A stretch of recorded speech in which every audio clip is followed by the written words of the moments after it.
Hey, what's going on, everyone? Dominic, the Primetime Treasure Hunter here. What you are looking at is the first of two sales that I made today to the same buyer for a total of $1,275. And what I'm going to try to show to you in this video is how you can make multi-$100 flips or more per item without even leaving your house. Now, I'm not going to pretend that this is going to be something that's easy, because it's not. If it was easy, everyone would be doing it. It does require some time. It requires some research. It even requires a bit of intuition, and over time, some experience is going to help you as well with this as you move forwards with it. But I'm also going to try to explain to you how you could begin foraying into this area if it's not something you've done before. I'm also going to try to advise you against certain risk factors that you want to make sure you're aware of. Now, what you see here is a comic book. That's one part of the item, and as you probably guessed, the other one is a comic book as well. And while I am going to start the video off by talking to you about comic books, I know this is not everybody's thing, so I am also going to show you some other examples. And when I just show you what the general principle is behind this, you will be able to apply this to whatever your specialty area is, whatever it is that you really know a lot about, whether that's books, whether it's records, whether it's collectibles in another area, whether it's even clothing. You could use this strategy with all sorts of items. Now, I'm going to step back for just a second, just for even a broader overview.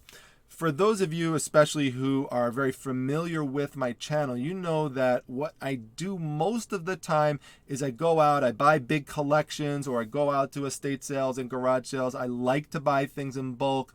You know, that's how I source a lot of my items. And I've gotten graded comic books before from sourcing and purchasing collections, but not something like this.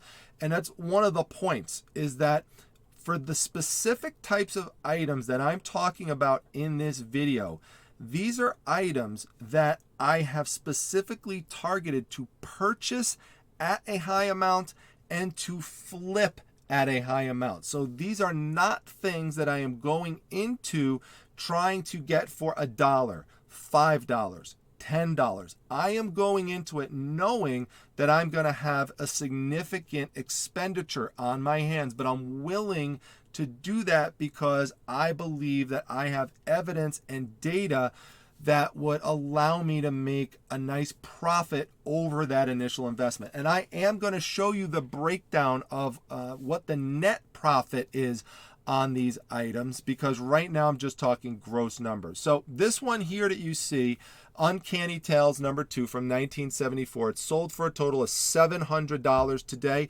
The price you see there is was the asking price, but I took a best offer of $700. And you're probably wondering, why'd you take $100 off? I'm going to explain all this in terms of how you set the pricing based on what you purchase things for. So this one over here sold for a total of $575. So again, I took a best offer, saved a little bit on shipping because it went to the same person again. Now, a couple things these books have in common. As you'll notice, these are both horror comic books, and they have a monster that's kind of creeping into the scene, and there's a man and a woman, and they're both fearful in some way, and the man is trying to protect the woman in some way. These are all things that collectors love. They love to display these types of things.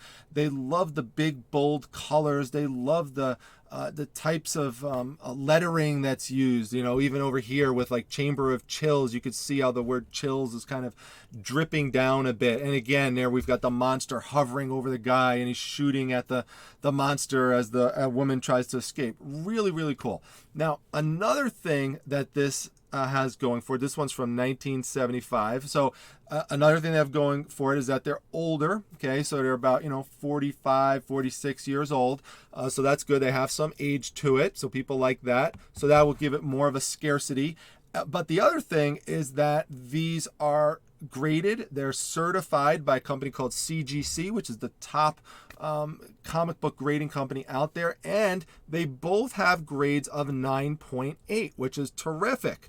A 9.8 is near mint to mint, and that's really, really good for a comic book of this age. The older the comic books are, the harder it is to get a grade like this. Now, yes, there is a 9.9 and there is a 10, but those are very, very hard to come by. And most collectors realize that. And so most collectors are very proud, actually, to display a 9.8. If you were not into comic collecting, you might think, well, I would think they wouldn't like that because it's not the perfect 10. But it's because that is just so scarce. The 9.8 is really, again, displayed as a trophy with pride. So people like that. So both of those have that going for it. But all those different things that I mentioned, is that what made these comic books worth that amount of money? Not in and of itself. And here's the key point to the video.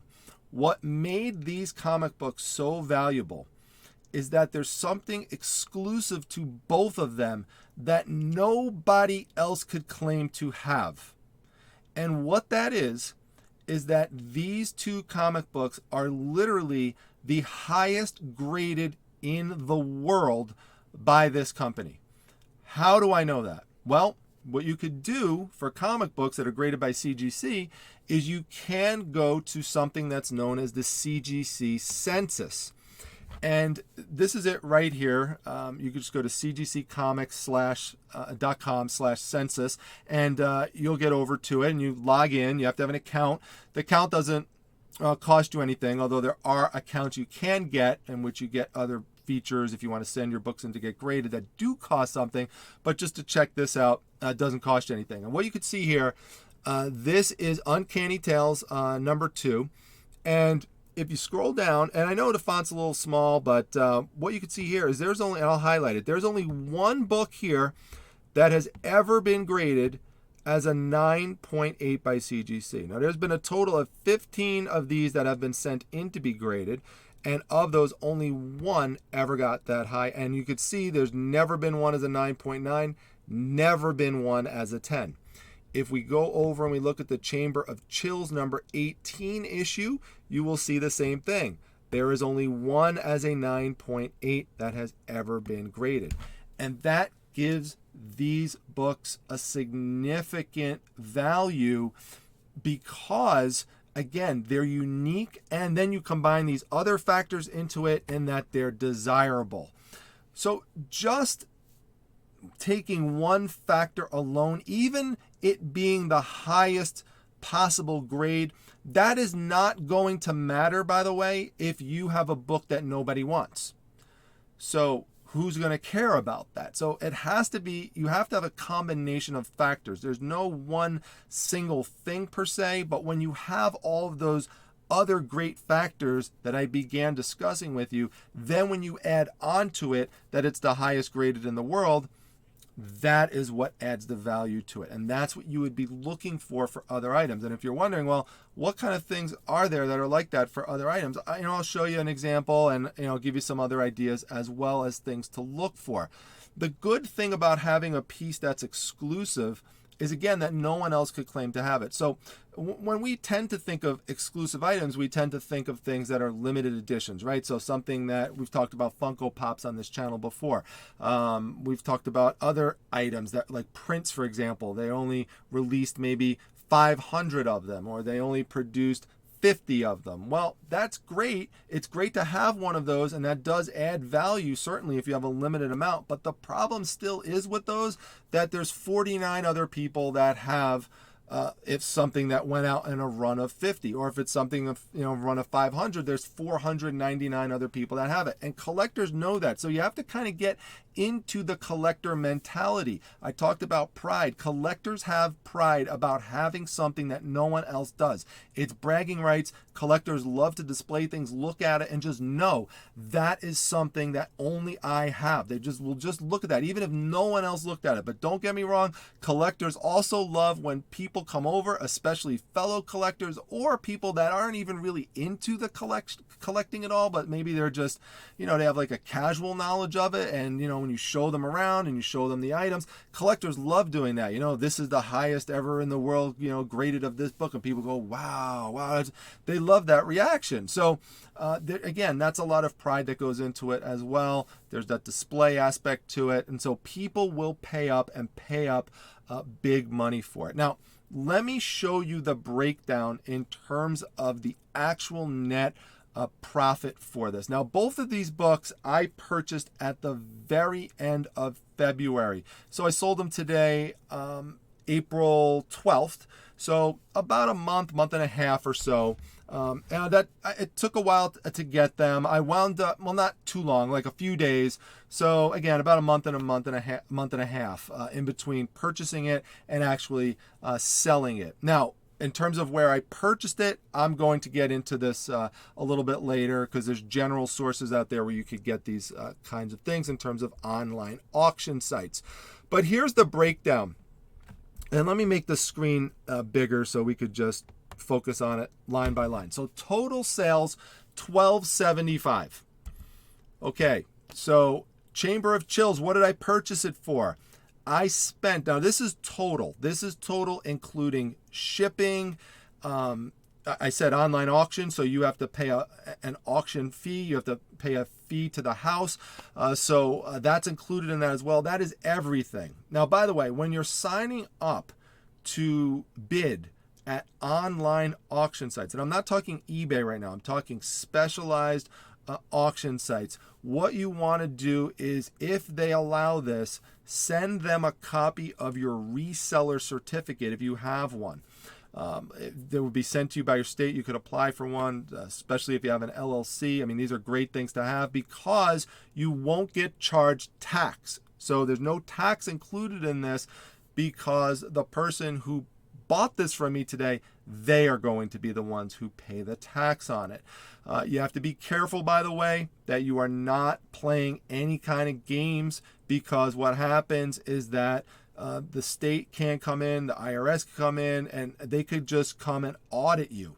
Okay, and if they do an audit and they find out that you are purchasing things and just adding them to your collection just to have, and you're not reselling them, you're going to get into a lot of trouble. So you want to try to get these things listed as soon as possible and not just have them sitting around, because then people are going to think that you purchased it for your own personal collection. But so Chamber of Chills, $212.61.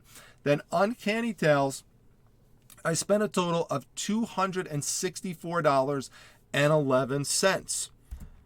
Shipping, combined shipping, which includes, this is priority shipping, which includes signature delivery. By the way, make sure that if you're going to do signature delivery on delivery, that you include that and mention that in your description, because some people will receive negative feedbacks for not putting that in there, and the buyer is going to get upset that they can't get their book because now it's at the post office. Especially now, if they feel they have to go over and make a trip over there, they're really going to get bothered by that. So make sure you let people know that in advance. eBay fees, total of $116.66. PayPal fees, a total of $37.50. So a lot of fees add up. Total expenses, everything, every expense total, $653.47. That leaves me a profit of $621.53. So going back to taking the offers that I took and me being able to take some money off, to take $100 off or take $75, $85 off, I can do that because I specifically have a plan of when I purchase the item, I am multiplying my complete total purchase price by 3.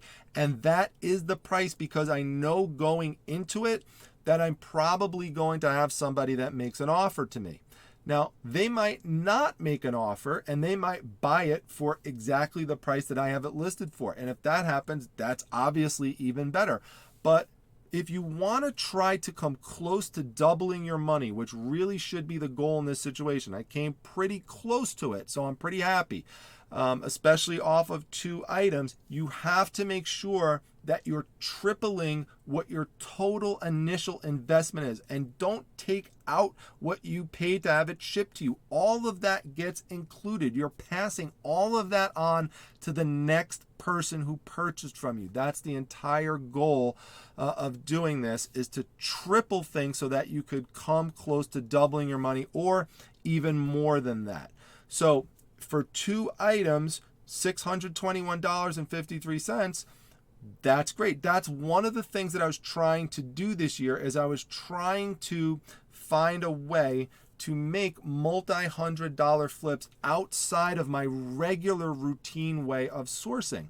Now, sure, I do have items, and I've shown items before, again, that I've sourced for a couple of bucks or $1 or whatever, and I've sold it for $100 or even, a couple $100, even more than that sometimes. But those things are not super easy to come by. Usually what you're doing is you're accumulating a lot of $30, $40, $50, $60 sales, and also some things below that. And that's what adds up to your high total cumulative monthly sales. But if you want to try to bring more cash flow into your business, this is another approach. It's another way to go about doing things. So it's a new way of sourcing that starting in January, I specifically went out with that goal to try to do exactly that. In fact, you may even remember, I think it was, probably was last month where I showed you this. It was a month or 2 ago, maybe 2 months ago, where I showed you this one, Where Monsters Dwell, that I wound up selling for $400. Now, same thing on this one. If you go to the CGC census, you could see here, 9.8. It is the only one in existence that was graded at that amount. Now, the funny thing about this one is the person who wound up purchasing this from me was someone who I wound up outbidding at the initial auction. And so it's a similar kind of investment that I had in this relative to the other ones. And so I just multiplied my initial investment by 3, and then worked from there to sell the item and take the offer. But there are other things outside of comic books that you could do this with. And so I've shown this before. This is a great example. Animation cells are awesome. They're an awesome way to do this because every single animation cell is unique. So if you could find something special about an animation cell out there, so something from a popular series with something unique in terms of the character. And so this is Masters of the Universe, which is incredibly popular. It always has been, and I really think it always will be. I mean, it still is right now. And this is the character Orko, and behind him is a rarely seen either a relative of his or it's another one of his species, troll and wizard.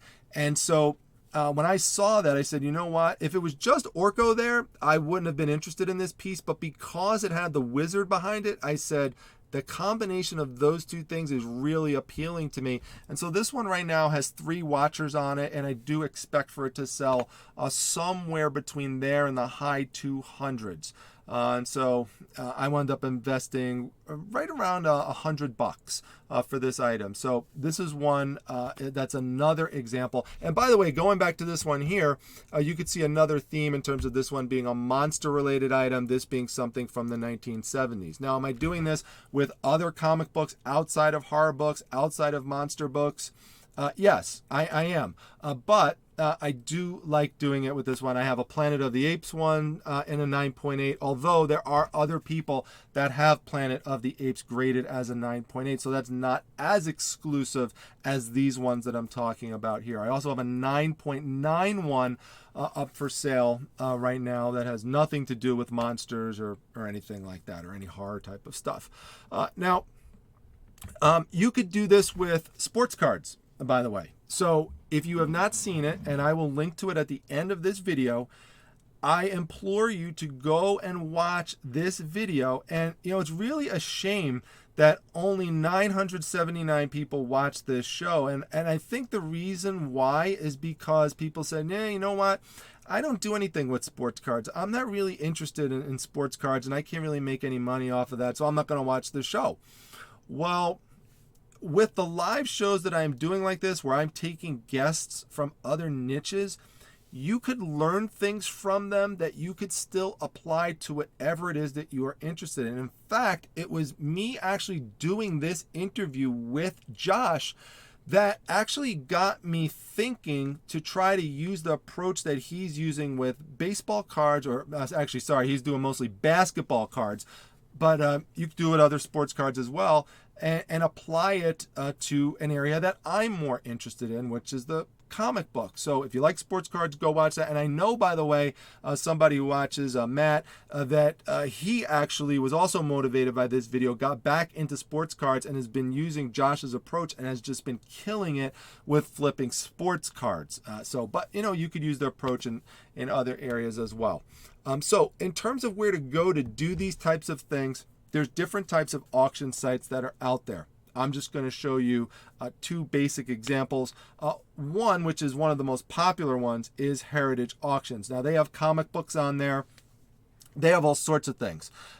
If you go and you scroll down a little bit, you will see that there are some things with opening bids of crazy prices. So $6,000, $5,000, $10,000. Do not start off by trying to invest $6,000 into something and thinking you're going to flip it for $12,000. At least not in the very beginning. You only want to do that if you have tons and tons and tons of experience. If you're going to start out doing this, I would suggest trying to start out with something in the low $100 to $200 range. If, by the way, you have that type of disposable capital that you could take a little bit of a risk with. Because there is no guarantee with this. It does, again, require some research. It requires some little bit of intuition. It requires a knowledge base in the particular area that you're going into. But if you go down here, you'll see that there are lots of areas where you could do some what I would call actually investing in. So, here, for example, there are some different types of currency that's here. So maybe you're someone who likes currency. Maybe you're someone who collects certain types of coins. Maybe you're a document collector. Maybe there's a rare or unique document that you think somebody else would be really interested to pay more for. Because remember, not all collectors even know about or are going to these types of sites. Some of them might be completely unaware of them. So there might be something that you could kind of scoop in and sneak in and see, and you could wind up getting and picking, and then again wind up going and flipping.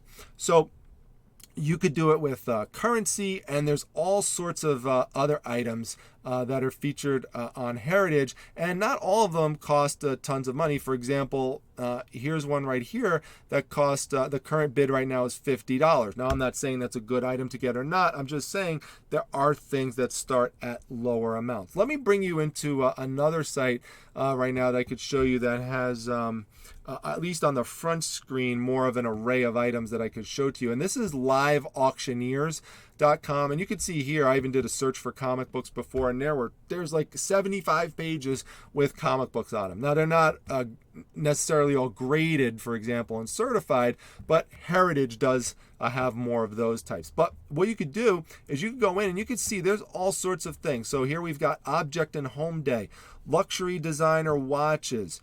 Go down even more, people are going to want to probably stay away from furniture, but there's paintings, coins, currency, and stamps, home and garden. Here were some bottles I was recently looking at in one of the auctions. I'm going to go down some more, prints and multiples, jewels, books and manuscripts. So many different areas that you could get into and you could look. So I'm going to just click on one right here. Let me click on books and manuscripts, for example. And we could go inside and we could see, let's see here. Now this is a big one, obviously. This one's a whole set, so it's $1,500 for that one. But But let's see if there's any other ones right now. This one ends in 5 days. There actually are some live auctions that are going on the site. They probably wrapped up now because it's 1:17 in the morning. But when I was on before, there actually were some live auctions that you could actually get into, and you could start. You could actually bid on right then and there. But I think they all wrapped up right now. Prints and multiples. Let's see if there's any more in here because there was just one in the books area. You do have to sign in, you have to be registered, and you have to be mindful of the fees, you have to be mindful of their policies regarding shipping and that sort of stuff. Oh, here we go. We've got a lot more things here. So see, here's all these different prints. Now, some of these are very expensive. They're $1,000, $1,500, $6,000, $2,000.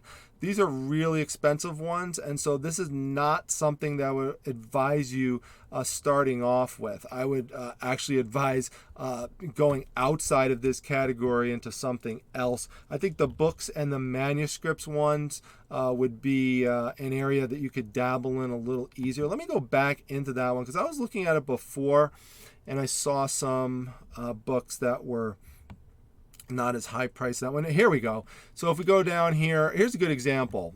Something maybe comparable to what I had.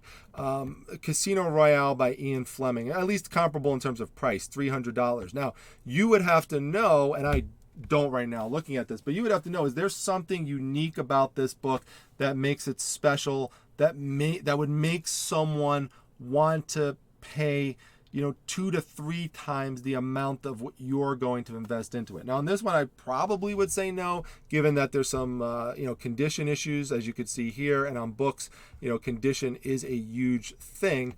But I'm just showing you this again by way of example, that it's not everything like the prints where you have to spend thousands and thousands of dollars. There was just a group of 10 Chitty Chitty Bang Bang books for, I think it was $100. And so, not everything is in this, multi-$1,000 ranges.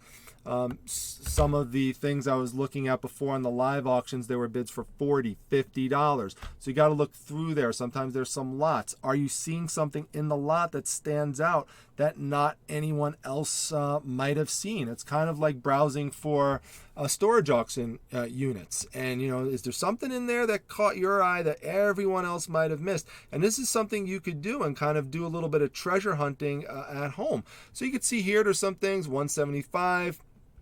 $100. There's some sets, $80, $150.